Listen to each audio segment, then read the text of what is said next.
it's Donkey Kong! Only it's Donkey Kong as you've never seen him before, and frankly, as you'll probably never see him again. It's Donkey Kong in cartoon form. It's DK, King of Swing. Swinging onto the Game Boy Advance in 2005, King of Swing is a very interesting game, and to appreciate its approach, it helps to have some Kong text. After 1999's polished yet painfully boring Donkey Kong 64, Nintendo gave the core Donkey Kong series a long sabbatical. It wasn't until more than a decade later that we'd see a proper new Donkey Kong platformer, but that doesn't mean the ape was asleep at the barrel. Nintendo released several spin-offs and experimental games starring Donkey Kong during that decade, one of the most experimental of which is King of Swing.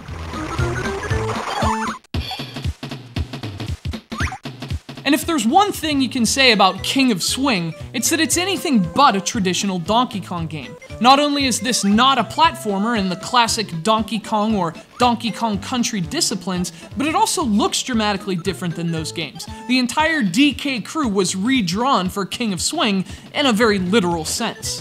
It is strange to see Donkey and Diddy Kong in these cartoony, hand-drawn character models at first, but it doesn't take long for the style to grow on you. I only mention it because I'm really big on style, and because I love cartoons, so this essentially Wind Waker version of Donkey Kong really appeals to me, and especially for a game that's a spin-off from the main series, it's nice to have a look as distinguishing as its gameplay.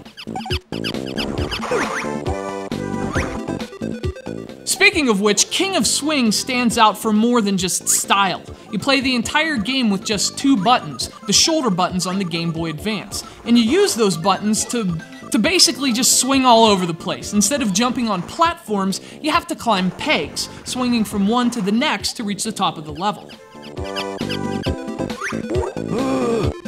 It's an interesting concept and it's really simple to control. The left shoulder button controls Donkey Kong's left hand, the right button controls his right hand. He'll grab a peg using whichever button you press, and he'll swing around that peg until you let go, which makes Donkey Kong fly through the air.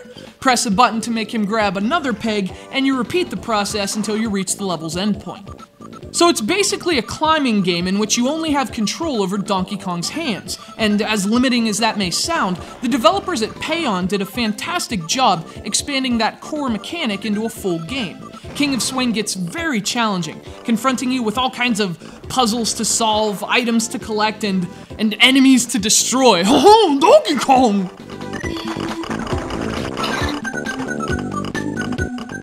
Unfortunately, as good a job as Paon did making a full game out of such a simple concept, they didn't exactly expand that concept either.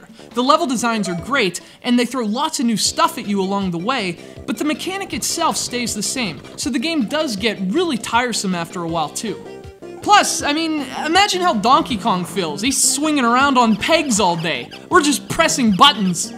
Now, Paon would revisit the King of Swing formula with another handheld spin-off in 2007 called DK Jungle Climber, a kind of pseudo-sequel for the Nintendo DS. They made a bunch of improvements in that game, but most noticeably, they also dropped the cartoon look in favor of the classic Donkey Kong Country rendered look.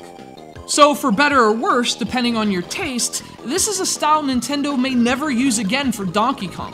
And to me, that alone makes King of Swing a noteworthy game, let alone for its clever gameplay. It's simple to control and surprisingly challenging to master, and for the novelty of its mechanics alone, DK King of Swing is one GBA game worth revisiting. By the way, this game was also sent to us by our good pal Eric from Texas, and speaking of which, Eric, there's someone here who wants to talk to you. Hey Eric, it's Donkey Kong! Thanks for sending them a copy of my game! Hey!